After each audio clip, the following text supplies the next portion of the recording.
Today we will be working on the lining to the Simple Harmony box. The first step in the lining is to glue a paper backing to the red silk satin that will form the lining of the box. I have chosen to line the Simple Harmony box with red Duchess silk satin from Mood, which can be found in the description for the episode, but you can also use a decorative paper like the Florentine print that is used to cover the edges of the box.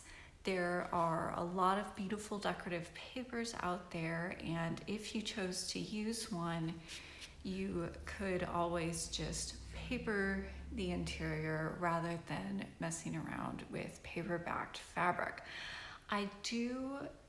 If this is your first time working a box, I would recommend at least some kind of fabric interior because it will give you practice with gluing backing paper to fabric before you get to the embroidery.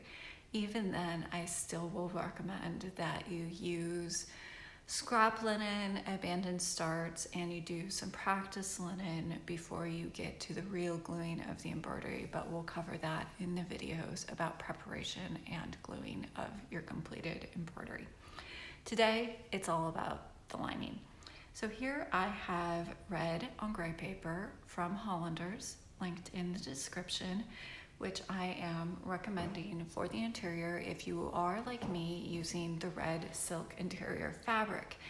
It is really nice to have a color backing that's at least in the same family if you're using a strongly colored interior lining, because otherwise you will get a thin white strip of paper that shows right here at the edge of your edge. God, I can't think of my words today, sorry. So that's why I'm recommending red paper. And we are going to start by cutting this down into more manageable pieces before gluing it to the red silk for the lining. I always recommend cutting pieces that are a little larger than what you need. This gives you a little bit of wiggle room to then cut down later. So I'm lining this up on the grid of my mat so that I can start marking off where I want to cut. So I'm using the exterior of the lid as a guide because it is 10 5/8 by 7 7/8, whereas the interior measures 9 7/8 by 7 1/8. So this gives you some extra ease, and then I've added just a little bit extra here. So I'm going to mark this off.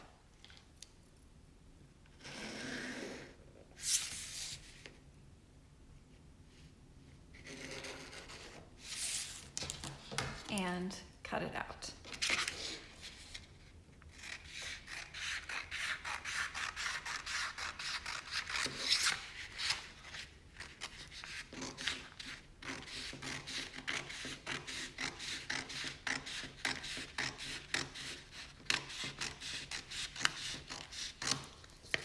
I'm not being particularly careful with my cutting here because, again, these are larger pieces that will then get cut down.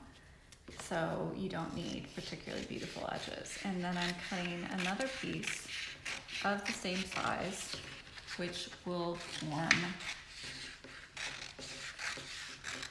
the interior, the bottom piece of the bottom of the box. So you need two of the sides, one for the lid, one for the bottom. So I'm taking those two cut pieces and then I'm setting them aside to be then later glued to silk.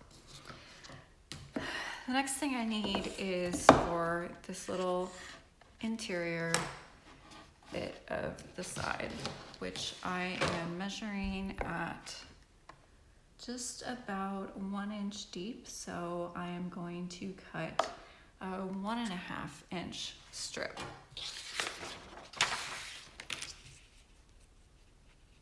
Actually, since this has a raw edge, I'm gonna go just a little bit over.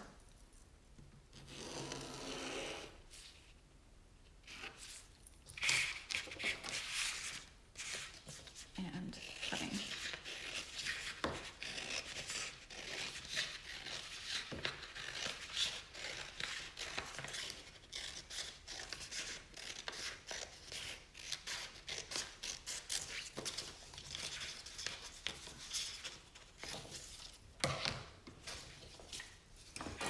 So let's see what I can get out of this.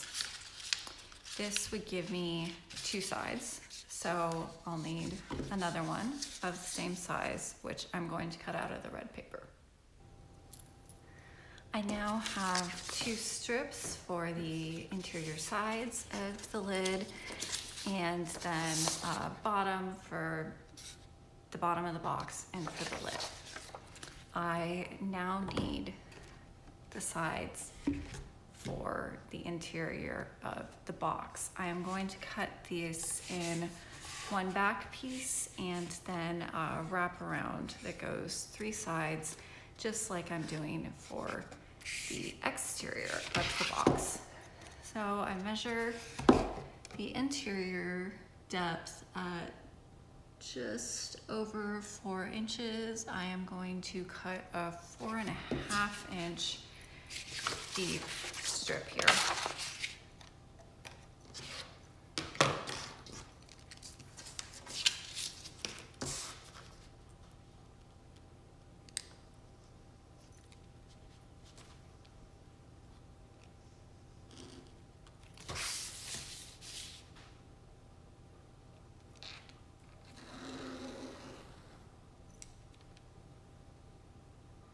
I now have a strip the full width of the paper, which is all I can get out of my first sheet. So I'm going to cut the one remaining piece here from my second sheet of ombre paper.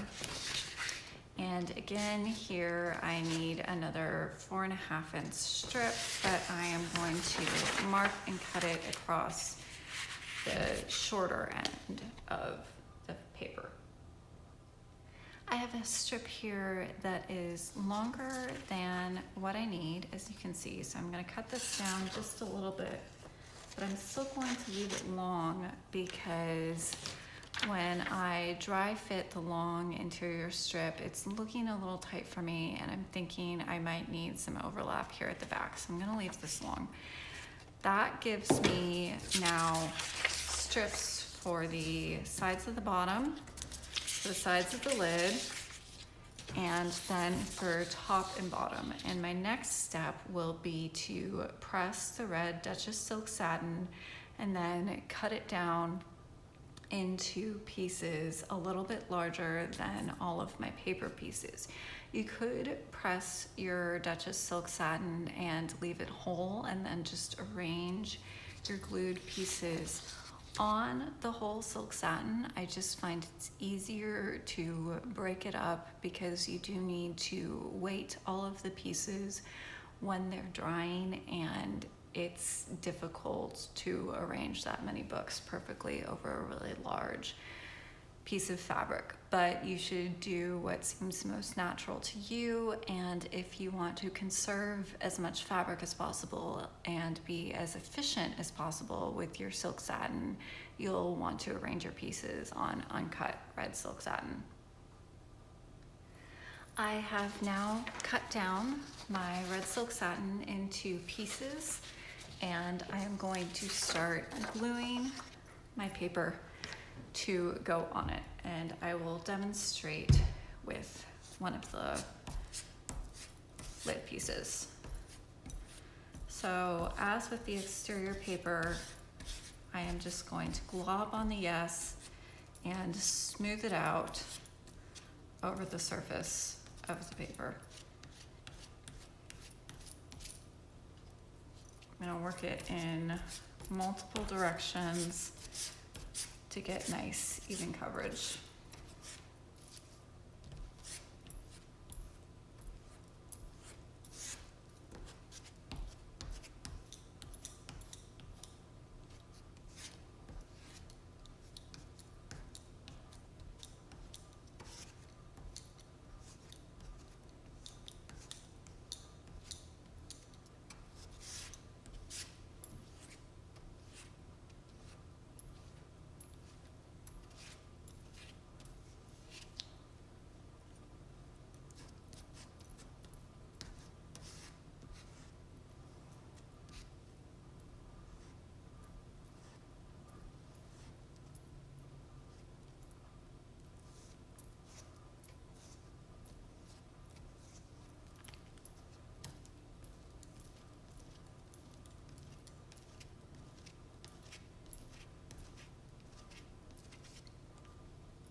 So silk satin, being a very shiny fabric, reflects light, and it's going to show any little bumps in your gluing. So I'm taking more pains to really smooth this glue out than I was with the exterior. Okay, so I think I've got that even. And now I am going to invert this onto the back of my silk satin. Get this right here. Spread it out, and then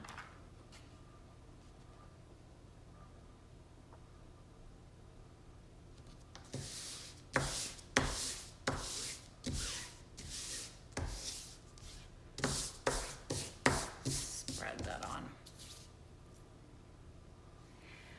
So I have glued the paper to the silk lining fabric here, and now I am going to show you how I apply weight when drying. Anytime you have a paper-backed fabric, you want to make sure that it's being pressed under weights while it dries for a nice even bond between the glue. This is a really essential step. Please do not skip it. You will not like the results. So I will do this for all the remaining pieces off camera, but I'm just going to show you my setup here, and then we will resume once the glue has dried.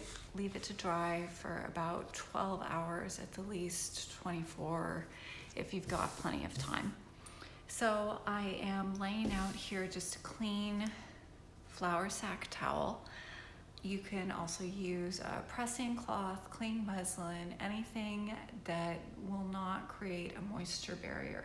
So never do this with wax paper, parchment paper, freezer paper, anything like that. You always need something breathable like a fabric, because these are water-based glues, and you need to be able to release any moisture here as it dries. If you put a sheet of wax paper here, you are going to find that it badly wrinkles the backing paper. It just doesn't work. So I've laid it down over one side of my flour sack towel, and then I'm just going to fold the other over it nicely, and then I am going to weight this with heavy books and leave it to dry for at least 12 hours. I will do this with all of the pieces for the silk lining, and then once it's dried, we will resume the tutorial on cutting down the pieces and then gluing them into the box.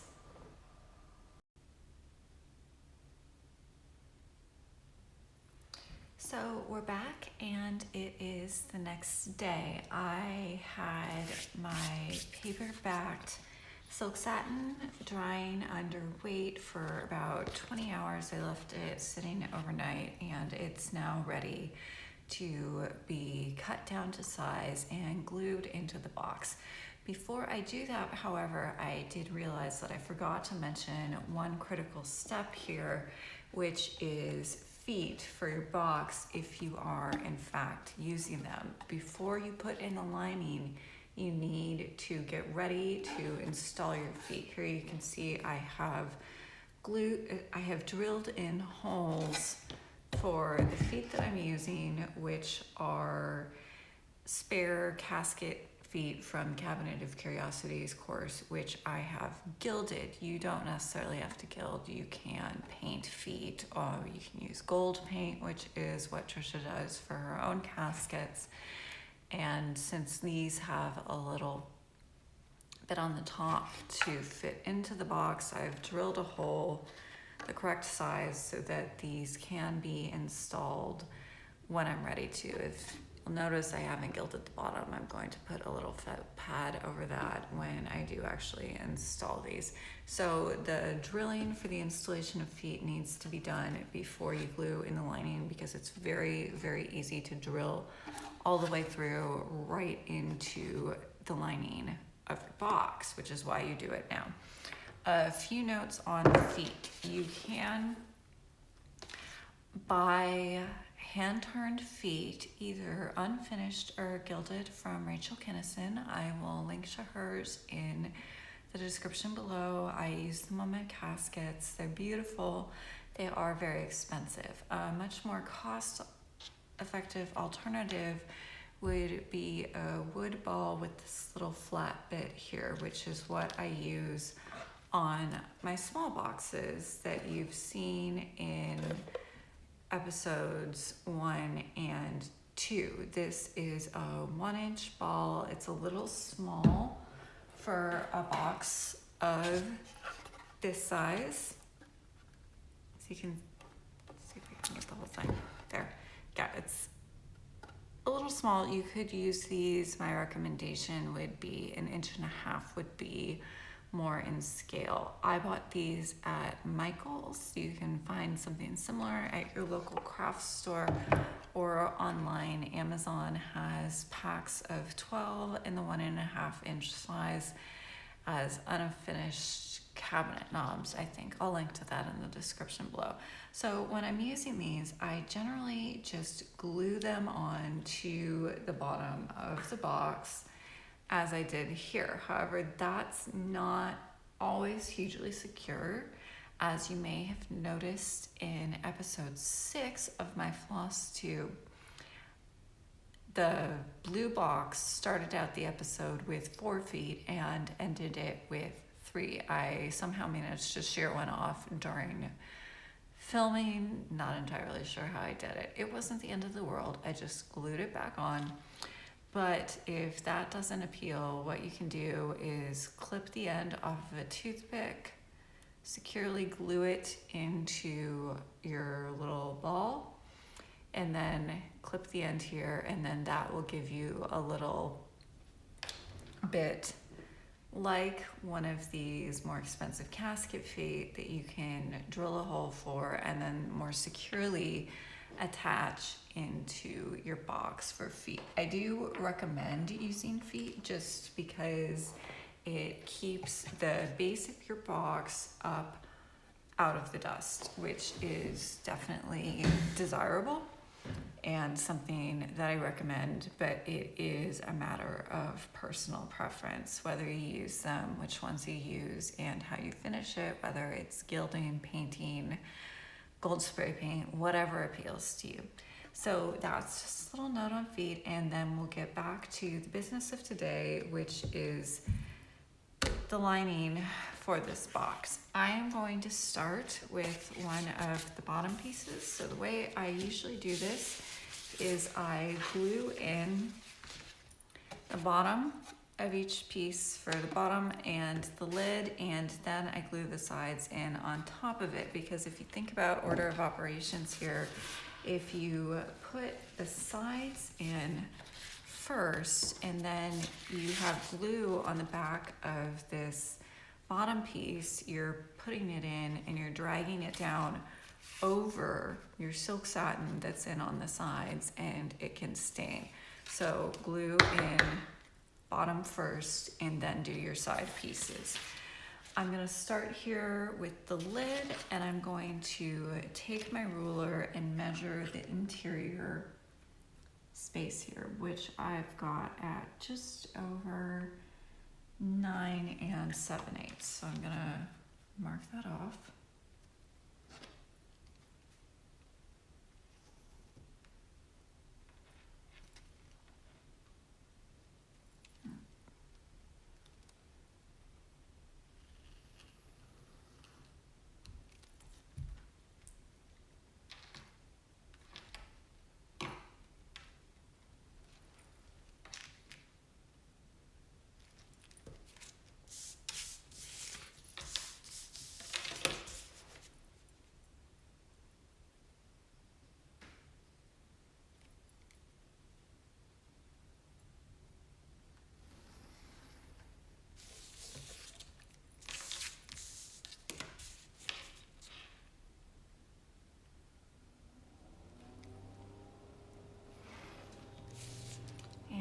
I'm going to check that my corners are square with my L gauge.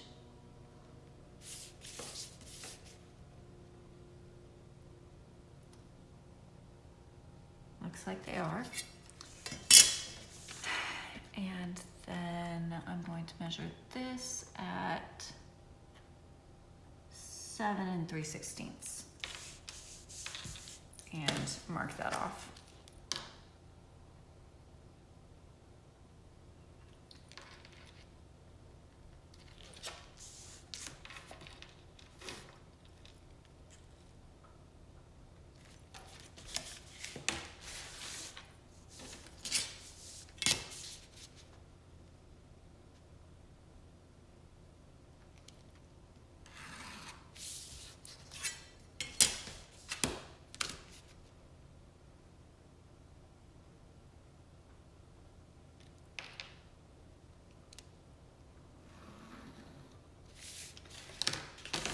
So I've drawn my rectangle here, and now I am going to carefully cut it down with fabric shears.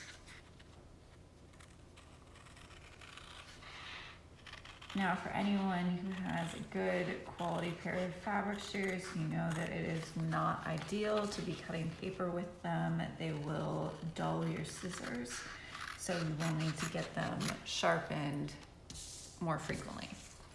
To correct for this, however, it's better that you dull your scissors a little bit than you don't get a clean cut on your satin because you were using paper scissors. I'd also like you to know, look how clean that is. This is a glued edge. This is a raw edge. The power of glue. So I'm gonna go ahead and cut out the full rectangle and then come back to you. So I now have my cutout rectangle for the bottom of the lid, and then I am going to dry fit it to check the fit, which it turns out is pretty good. So I am good to go ahead and glue this in. Now, on the lid and the bottom, I like to do something a little weird. Rather than gluing the back of the paper backed satin, which you will do at other points, because this is fitting a piece exactly, I'm going to apply the glue directly to the wood here. The reason I do this is that it's very easy for your paper-backed fabric to shift while you're gluing it, and if it shifts on either a matte or wax paper, it's very easy to smear glue around the edges, and yes, paste does stain on fabric, so you want to avoid that. And so I've found that this is one way to get the neatest finish possible if you are fitting a piece where it's perfectly sized to whatever wood you're gluing this to. I am not going to do this for the sides, for example, because these won't come right up flush to this point. They'll stop just a little short of it. So the sides, I will do the more traditional gluing method of applying glue to the paper that's backing the silk satin. So I'm almost done. Okay. Fully glued. And now I'm just going to slip this in. I'm going to line this up right here and then pop it right in.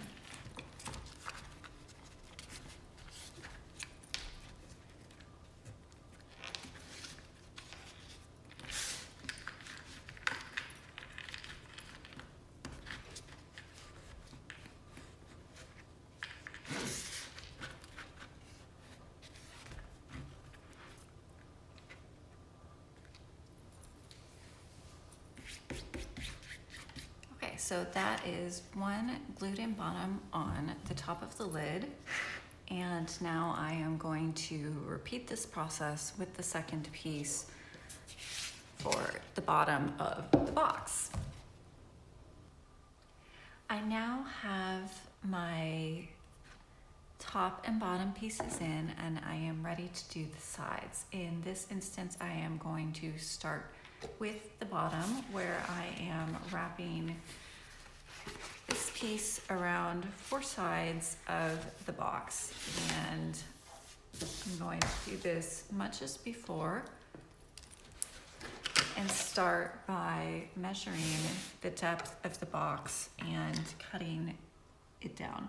So I want to have this stop a little bit inside this decorative paper. So although I'm measuring the total depth of the box here at 4 1/16 of an inch, I am going to cut it at 4 inches.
I think this is going to be a pretty tight fit, so I've marked the edges of my rectangle all the way at the edge of the paper, and we'll see how this goes. If this doesn't work out particularly well, then I will advise you to do the sides of the bottom of the box like the sides of the lid, which I have done in 2 pieces of equal size rather than one long and one short, as I'm doing here on the bottom.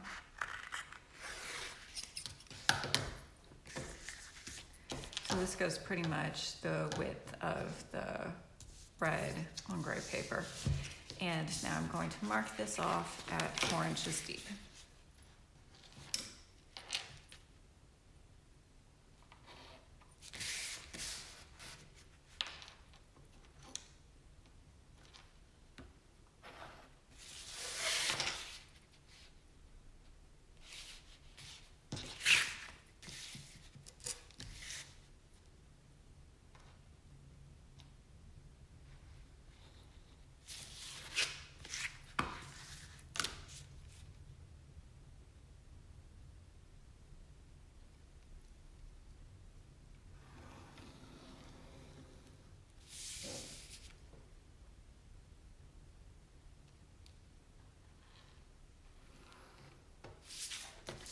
So I have marked a complete rectangle, and now I'm going to go ahead and cut this down, ready for dry fitting.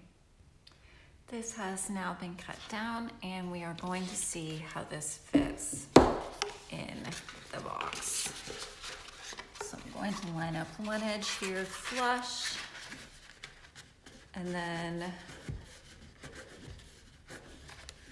going to fold that tightly into the corner and use the bone folder to get a very sharp fold. Same thing here.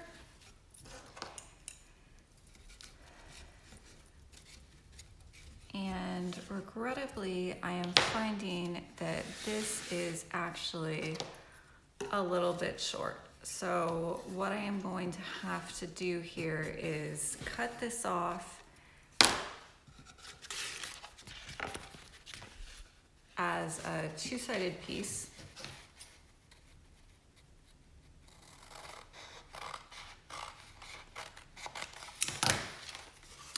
And then cut and glue another piece of paper about this size to more silk satin and let it dry. So this will interrupt my finishing. I will do this and the lid piece, but we'll have to come back and resume this tomorrow. So please, if you're watching this, disregard the earlier part of the video in which I cut one long and one short red piece. It was not enough, and I'm going to have to do this interior fitting in two pieces like this.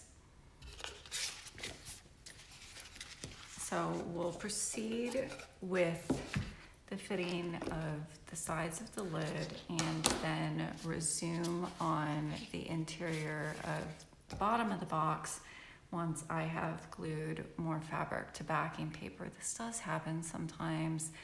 Finishing is an art, not a science, and I certainly make mistakes. So if something like this ever happens to you when you're making a box, don't get discouraged. I have a reasonable amount of experience, and even I still have pretty serious screw-ups sometimes. It's just part of life, and you have to rethink your approach and keep going. And in this case, that means keep going on the lid. So I'm going to measure the interior depth again, which I have at 15/16 of an inch. And I'm going to cut down both of these strips into long rectangles. I have now cut these down into two rectangular strips, and I'm going to start dry fitting them to the interior of the lid. So I'm going to take one of these strips, I'm going to press it up flush against the corner here. Just hold it in, and then still holding it at this end, press it tightly into this corner to get a good sharp fold.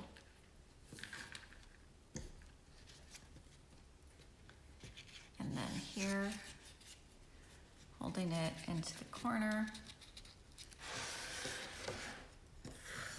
and pressing it in to get a good sharp fold, and this will mark where I cut.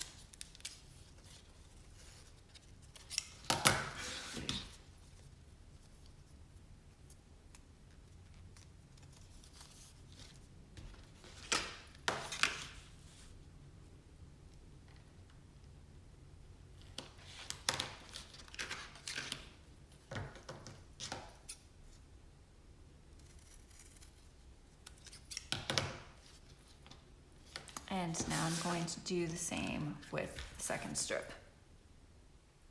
I've got my silicone mat out, and I am now going to apply glue to the back of the strips for the lid. And I am carefully holding everything down as I put on the glue so that this does not slip during application and get glue onto the front of the silk satin.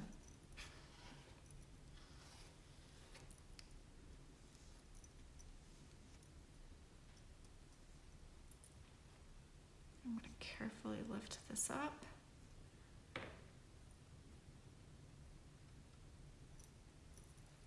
And I have got some raveling at the bottom. So I'm just going to try and carefully run my finger along that to smooth it down just a little bit. And then I'm going to place that side down into the lid.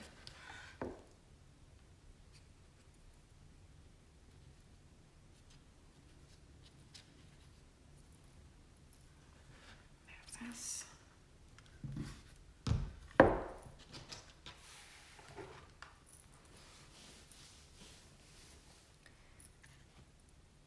So I'm aligning this corner carefully, and I'm just gently working this in.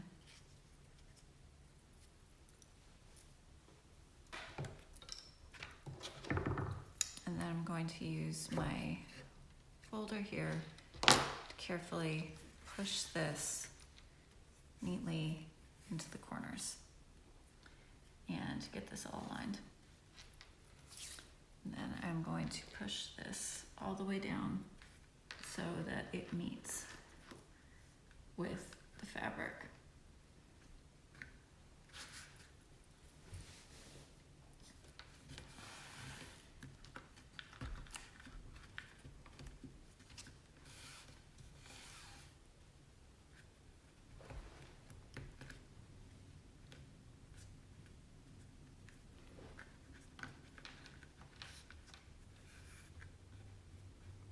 And then I will take fine scissors and tweezers and deal with those stray threads right there after this is dry. So I've now got two sides in on the lid, and then I'm going to repeat the gluing process for the other two sides.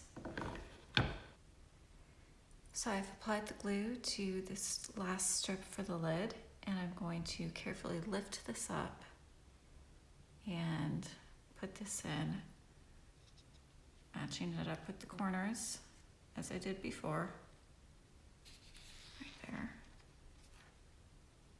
Oh.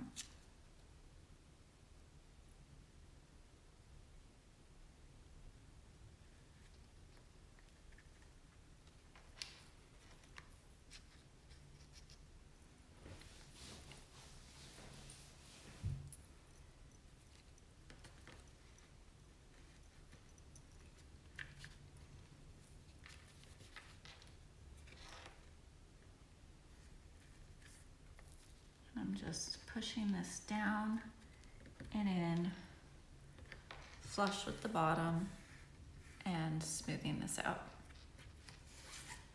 You can do this either with your fingers or with a tool, a bone folder like I've got here, or a credit card works equally well. And now I have finished interior of the lid, and then we will repeat this process with the bottom.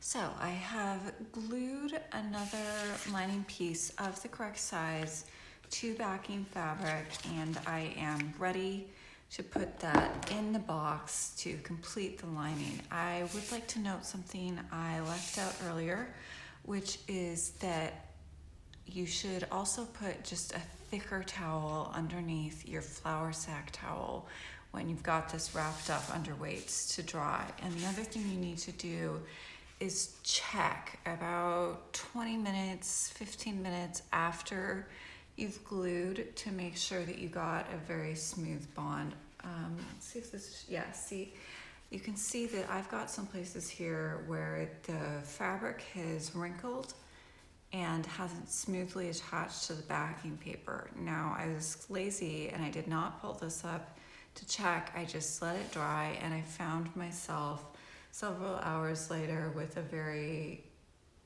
unattractive glued finish. So I set this to the side, and I did another piece, which is a nice smooth gluing. This is one example of why you always want to have extra finishing materials, because these things can happen. You make mistakes, it's human, you move on, don't beat yourself up over it. The other thing I would like to note is I glued the first half of the side linings in, and I remembered just what a pain this is with these really deep, wide pieces, because once you have the yes paste on the back, trying to manipulate this in without getting it all over the front of your fabric or your already installed pieces is just a pain, the larger and the deeper the pieces. So I'll show you how to do it this way with a two-sided L, but my recommendation if you are new to finishing would actually be to cut and glue 4 pieces in for your side linings, 1 for each side. That will be much easier to handle. I will show you how I do this, and that will probably illustrate why this is kind of a difficult job. And part of it is because yes paste stains so badly. So you're gonna pick this up from the back, which means you will have glue on the back of your fingertips, and you cannot then move them to the front. If you touch the front of your fabric with yes paste, it will darken and stain. I usually keep a slightly damp towel to the side of my workspace just to wipe my fingers off as I work, because manipulating this in is fairly difficult. So I'm going to go ahead and apply glue to the back of this piece, then show you how I fit it in. Okay, so I have this glued, and I'm going to try and maneuver this in without messing up too badly. So I'm going to try and get this in at the corner all the way down. You want it to be flush against the bottom. Once it adheres to the sides, it is very, very difficult to push downwards. So now I've got glue all over my fingertips. I'm going to use my damp towel to get that off so that it's safe to continue working. Now, if you are going to attempt this, please make sure that you have made a really sharp crease here. Working this in at the corner is the easiest way to proceed. So I'm pulling this down. I'm pushing this in at the corner. I'm gonna use my L shape here to just push this in.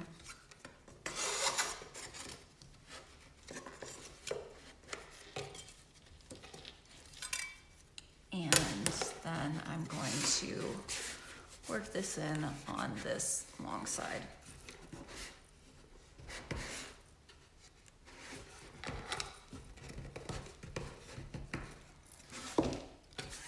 And that was actually a lot easier than the other side that I did. So that may not have looked that difficult. I just got really lucky and I got it in the correct position on my first attempt. I had an absolute devil of a time with this side. I wish I had it on camera, but I don't. So please take my word for it. This is the more difficult technique. If you're worried about your finishing or about getting glue on your silk satin, just go ahead and make 4 separate pieces and glue them in for each side.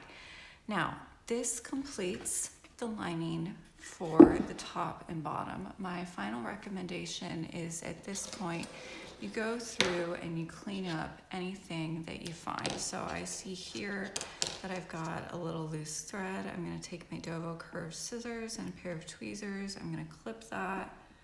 I'm gonna clip anything else loose that I find.